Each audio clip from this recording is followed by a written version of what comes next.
Salut les amis, j'espère que vous allez bien. Bienvenue à la suite de notre vidéo. Si c'est pour votre première fois sur ma chaîne ou bien sur cette vidéo, alors je tiens à vous rappeler que j'ai déjà fait une petite formation sur l'élevage des poulets de chair. Vous pouvez aller la regarder en cliquant sur la chaîne. Aujourd'hui, nous allons parler des techniques d'élevage des poules pondeuses. L'élevage des poules pondeuses, normalement subdivisé en 3 étapes. Le démarrage pendant 2 semaines, la croissance des poulettes de 3 à 20 semaines, la ponte de la 21e à la 112e semaine, le démarrage de 0 à 2 semaines. Voici les opérations que nous réalisons. Avant la réception des poussins, il faut faire une installation, nettoyer et désinfecter le bâtiment. Ensuite, si vous ne disposez pas d'une poussinière, délimitez à l'intérieur du poulailler un espace réduit avec de contreplaqués pour pouvoir trouver une poussinière. Mettre en place la litière. Installer les éleveuses qui permettent d'élever la température dans la poussinière. Voilà, c'est de ça qu'on parle. Et à l'arrivée des poussins, la densité recommandée est de 30 poussins par mètre carré jusqu'au 15e jour. La température ambiante doit être de 32 à 35 degrés C au niveau des sources. Voici les indicateurs de l'état de la température dans votre poussinière. Au cas où vous observez ces comportements, il va falloir vite réagir. Cela veut dire que les poussins ne sont pas à l'aise dans la poussinière. Distribuez la provende de démarrage sur de feuilles simples, de carton ou des assiettes. Utilisez les abreuvoirs d'une capacité de 10 litres pour 100 sujets. La consommation est de 15 à 50 g d'aliments par sujet par jour et 30 à 100 ml d'eau par sujet par jour, c'est-à-dire par poussin par jour. À partir de la croissance de la 3e à la 20e semaine, voici les opérations et voilà les normes qu'il faut respecter. La densité, 10 à 12 poulettes par mètre carré, très important.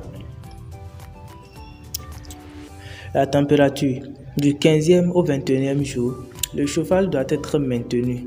L'éclairage plus le chauffage des poussins par les lampes jusqu'à 2 semaines. Utilisez la lumière naturelle de la 3e à la 17e semaine. Donc cela veut dire qu'à partir de la 3e semaine, vous devez arrêter l'éclairage artificiel du soir. La lumière du jour leur suffit du 3e semaine à la 17e semaine. À partir du 17e semaine, utilisez un complément d'éclairage artificiel jusqu'à 14 h à 16 h d'éclairement par jour. Entre la 26e et la 28e semaine. Ensuite, maintenez cette longueur du jour constant, 14 h à 16 h, jusqu'à la 112e semaine. Donc cela veut dire au cours de la ponte bien sûr. Il ne faut jamais augmenter la durée d'éclairement entre la 8e et la 16e semaine d'âge. Pourquoi? Parce que si vous augmentez la durée d'éclairement entre la 8e et la 16e semaine d'âge, ceci entraîne une maturité précoce des poulets. Donc, ça aura des conséquences sur la ponte bien sûr. Et toute diminution de la durée d'éclairement artificiel a pour conséquence toute diminution de la durée d'éclairement artificiel au cours de la ponte a pour conséquence comme la chute de production d'œufs et la couvaison. L'intensité lumineuse est de 3 watts par mètre carré. L'alimentation, provende poulette. Donc au cours de cette phase, il faut utiliser la provende poulette. La consommation à ce stade est évaluée à 60 à 120 g d'aliments par jour par sujet, par poulette et 120 à 300 ml d'eau par poulette par jour. La phase ponte, de 21e à la 112e semaine, la densité d'occupation est de 5 à 6 poules par. Augmenter la durée d'éclairement à partir du 17e semaine de 1 demi-heure par semaine pour atteindre les 14 heures ou 16 heures d'éclairement entre la 26e et la 28e semaine. C'est très important l'éclairement. Ceci intervient dans la ponte. Si l'éclairement est bien respecté, vos sujets seront matures à temps et donneront les œufs, d'où vous pouvez facilement rentabiliser votre élevage. Très important.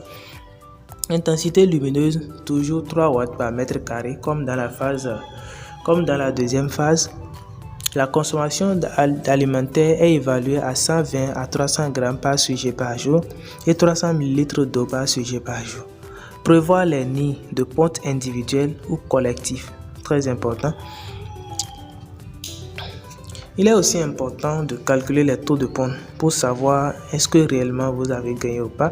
Et pour calculer le taux de ponte, il faut faire le nombre d'œufs récoltés sur le nombre de poules présentes fois 100. Si c'est le taux de ponte hebdomadaire, cela veut dire qu'il faut faire le nombre d'œufs récoltés par semaine sur le nombre de poules présentes durant cette semaine fois 100. Poids des œufs. En moyenne 60 grammes le poids des œufs. Mais les premiers œufs pèsent 45 à 50 grammes et commencent à dépasser 60 grammes à partir du 10e semaine de ponte.